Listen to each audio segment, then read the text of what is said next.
Ever get that feeling that there's um, maybe more going on, more influencing our lives than just what we see right in front of us? Oh, absolutely. Like unseen connections or, Yeah, yeah.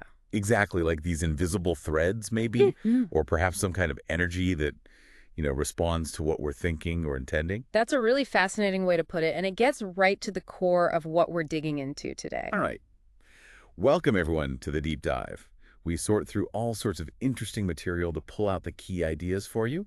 And today, well, we're exploring a collection of writings attributed to the spiritual author André Luiz. And these came through psychography, Yes. through Francisco Cândido Xavier. Yes, psychography. So what does that actually mean in this case?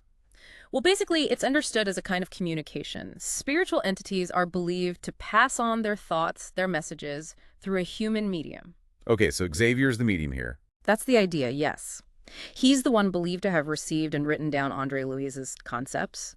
And these ideas, they really explore these intricate ways we might all be connected spiritually. And the power of our thoughts, our intentions. Exactly. That and also concepts like prayer and what are often called karmic ties. It's quite deep stuff. For sure. So our goal, our mission for this deep dive is to really get into this material, understand the main principles. We want to look at how our thoughts, our actions might actually create consequences, ripples we don't always see. And explore that interconnectedness you mentioned. Right. And touch on spiritual growth, even redemption maybe. But, keep it accessible. Give you a shortcut to these complex ideas without it feeling overwhelming. Sounds good. Where should we start? Okay, let's unpack this. One of the first big ideas that jumps out is this link between thoughts and energy. The source material says energy follows thought. How does that actually work? Well, the texts use nature as an example. Think about a plant. Its innate drive to grow, to reach for the sun, that's presented as a kind of request, A request. Yeah, a request that's answered by the universal energy, like the sun's energy. But more fundamentally for us, it's like our thoughts are, well, they're like seeds. Seeds we're constantly planting in the universe. Okay, I like that analogy. And it's not just about, positive thinking mantras, although that can be part of it. It's more about understanding the quality, the energetic nature of where you put your attention and how that actually shapes what happens around you, your reality. That's a powerful idea. And building on that, the sources mention these transformers of blessing. They're apparently operating throughout the universe. Who are they? What do they do? It's described as this vast network, beings at all different stages of spiritual development, acting like conduits, channeling divine energy. So like angels or guides Yeah. or something else? It seems broader than that. Less about calling specific names, maybe, and more about recognizing that this positive, divine energy is constantly flowing everywhere, and it's being directed and, well, transformed by countless beings. Okay, so it's a universal system. And how does prayer fit into this flow?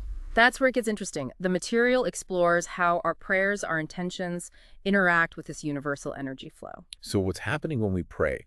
The source suggests the quality of our thoughts, our intention, kind of directs the prayer, right? Yeah. It determines where it goes, maybe who responds. Exactly. It suggests that prayer is driven by more superficial stuff, maybe day-to-day wants, tend to get responses that are more, let's say, local, closer to our immediate spiritual environment. Right. But aspirations that are, nobler, things connected to real spiritual growth or helping others, those are said to resonate higher up. They connect with more evolved souls who can offer guidance, support. And the really profound prayers. Those deeply felt petitions, yeah, they're described as ascending even higher, reaching different spiritual regions, as the text puts it. That makes a kind of intuitive sense.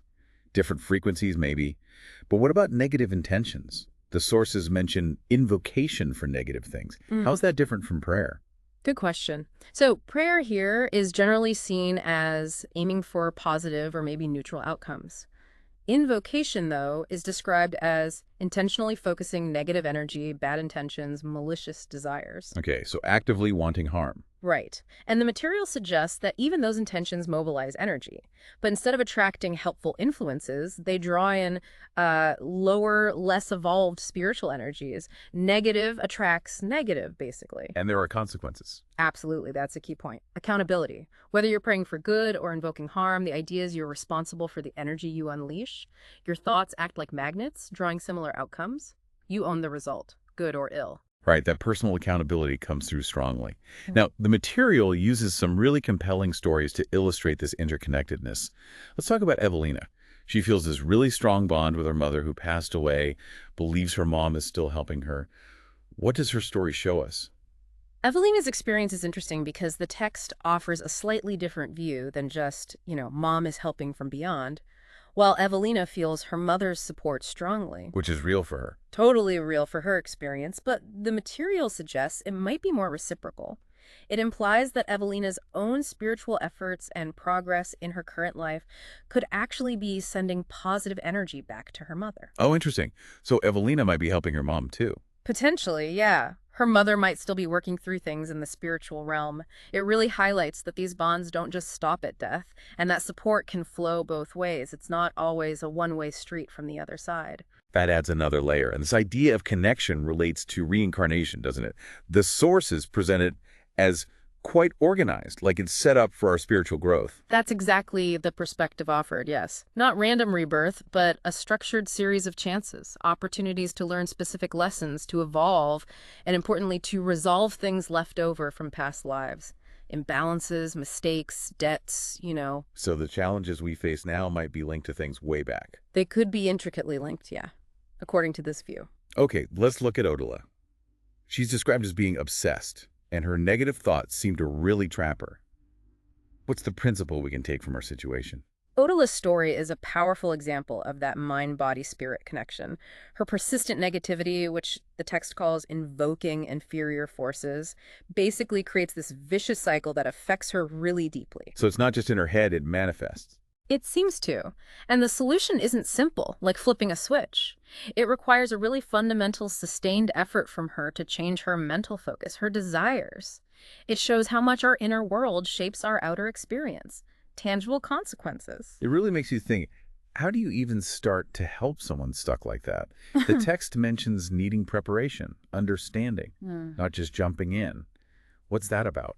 It suggests that maybe direct confrontation, just telling someone they're wrong or negative, might not work. It could even backfire. Right. Instead, it emphasizes trying to understand the root causes, approaching with patience, empathy, maybe some spiritual insight, creating a supportive space where the person feels safe enough to want to shift their own focus. Rather than being forced. Exactly. And there's that mention, too, remember, of the woman with cancer getting temporary relief from magnetic assistance.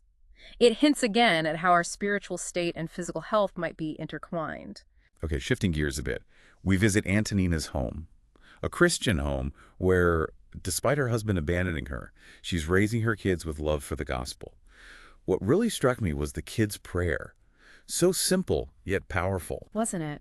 It's such a beautiful illustration. That pure, heartfelt faith, even from children, can be incredibly potent.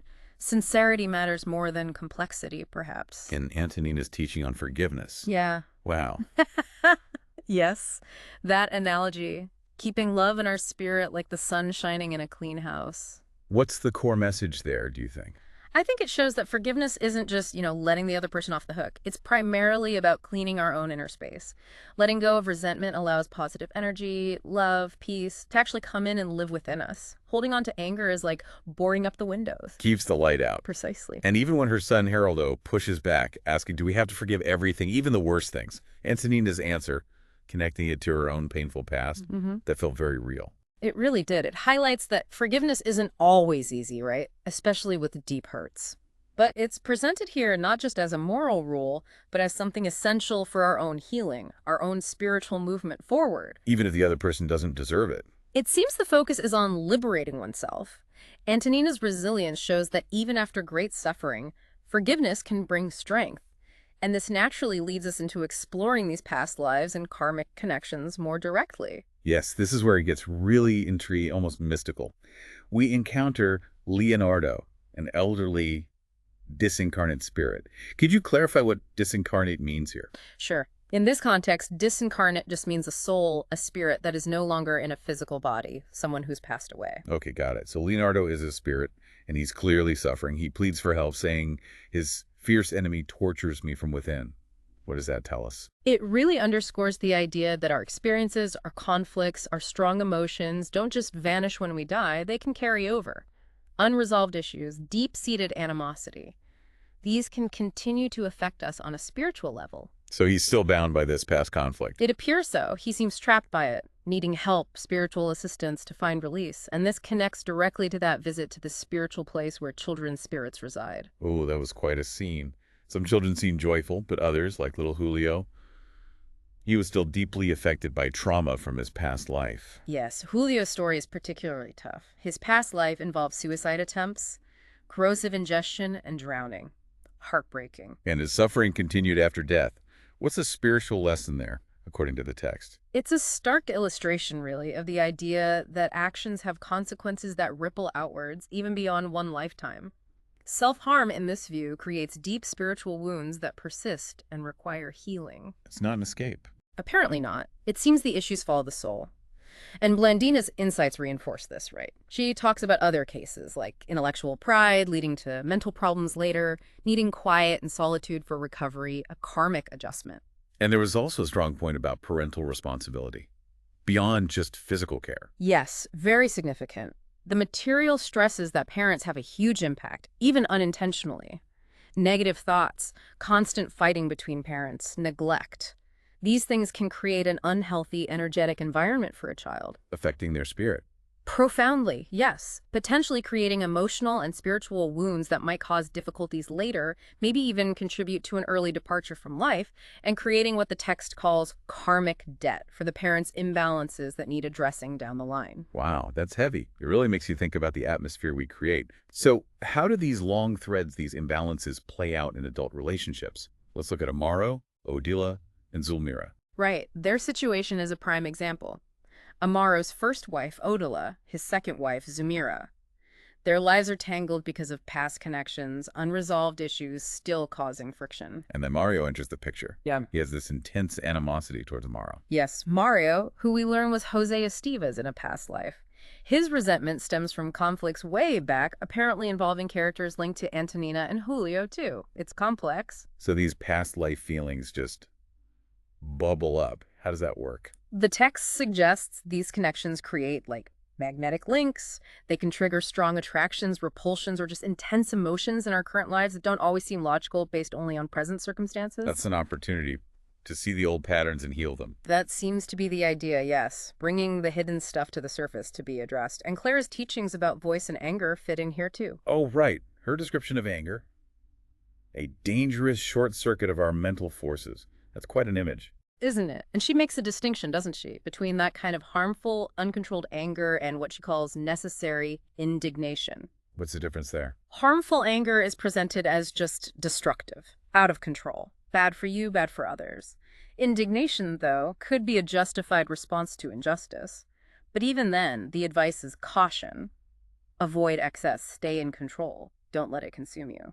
And she even linked things like stuttering to the past. Yes, suggesting it could be connected to past misuse of power, delicts of mental tyranny, needing recovery work in silence. It really ties our inner state, our past actions, and even our physical expression together. Absolutely. And the interventions, like when Clara helps Odila, they really showcase how love and forgiveness and this idea of renunciation can untangle these knots. Tell us about Odila's shift. Clara guides Odila to look past her anger at Zulmira and reconnect with the deep love she has for her own deceased son. The insight is powerful. Real love nourishes life and joy. It doesn't fuel suffering or revenge. So Odila lets go with a vengeance. Eventually, yes. She renounces it, choosing instead to focus on her own spiritual healing and progress. It's a major turning point. And that has a ripple effect. Huge. Odila's forgiveness becomes crucial for Zulmira, helping her heal from crushing depression and guilt over Julio's death. And it influences Amaro, too, strengthening his remorse and his commitment to Zulmira. Odila's change helps everyone. It's amazing how interconnected it all is. And Evelina, Odila's daughter, supporting Zulmira, guided by her mother's transformation. It shows forgiveness mending breaks across family lines, doesn't it? Beautifully put. It clears the path for love and understanding where conflict used to be. Which brings us back to reincarnation itself and the process of spiritual readjustment. The text describes Julio being reborn, mentioning the reduction of his subtle body in the womb. What's the subtle body? Good question. In this spiritual framework, the subtle body is often seen as an energetic body, a kind of spiritual vehicle that carries our consciousness, our memories, our essence between physical lives. Okay, like an energy template. Something like that. And its reduction is part of embedding into the physical during pregnancy. The text also suggests that we might re-experience echoes of past problems, even physical ailments in the spiritual realm. Until we reincarnate. Yes, until reincarnation offers a fresh physical start, though the spiritual roots of the issues might still be there to work on. We see this hinted at with Zomira getting tonsillitis during pregnancy, right when Julio, who had throat issues from his past suicide attempt, is reincarnating through her. Like a connection, a mental grafting. Exactly, an exchange of sensations almost between the mother and the incoming soul. It's quite profound. And then there's Mario, formerly a Steve's, meeting Antonina again. He doesn't consciously remember her, but feels something. A subconscious recognition, yes. A flicker of positive feeling, contrasting with his ongoing anger towards Amaro. It shows how deep these connections run, and how healing can be slow, gradual. What finally shifts things for Mario? It's that moment when he reads a specific verse about reconciliation. It just clicks something in his mind, triggers a real shift in his consciousness. He suddenly wants to forgive. And then he donates blood to Zulmira. Yes. Such a powerful symbolic act, isn't it? Showing his changed heart, his willingness to give life, essentially, to the family of the man he hated. Amazing. And then we see Julio, reborn, reunited with Zulmira. A moment of hope. Definitely. And there's that interesting point made that Julio needs to re-experience the desire to stay on Earth, despite his past trauma and attempts to leave. It's framed as a necessary test to learn to truly appreciate the gift of life this time around. Wow, so ultimately, what's the big picture here? Well, the material really paints life as a school, doesn't it? A continuous learning process. Everyone has their own lessons, their own path, and Odala's final realization. That her old home is still her paradise, even though she's not physically there. Exactly. It signifies that deep spiritual connection, love, transcends physical presence. It all circles back to this cyclical journey, life, death, rebirth, all for spiritual growth. And the compass points seem to be love, forgiveness, and selfless service. So wrapping up this deep dive, the main takeaways really seem to be our thoughts, our intentions, they have real weight, real impact. They shape things. Definitely. More than we might realize. And we're all linked, spiritually interconnected. Our past lives, our present actions, they all weave together in this journey of evolution. And forgiveness keeps coming up as just crucial, a powerful tool for healing ourselves and others, along with that idea of service, of thinking beyond just ourselves. Absolutely. This exploration really gives you a unique framework, doesn't it?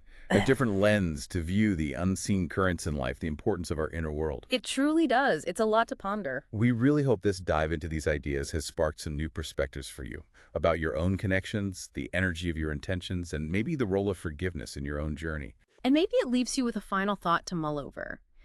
If you were to really embrace some of these principles about interconnectedness and intention, how might that actually shift the way you navigate your everyday life, your interactions, your challenges? Something to definitely think about, perhaps an invitation for your own exploration.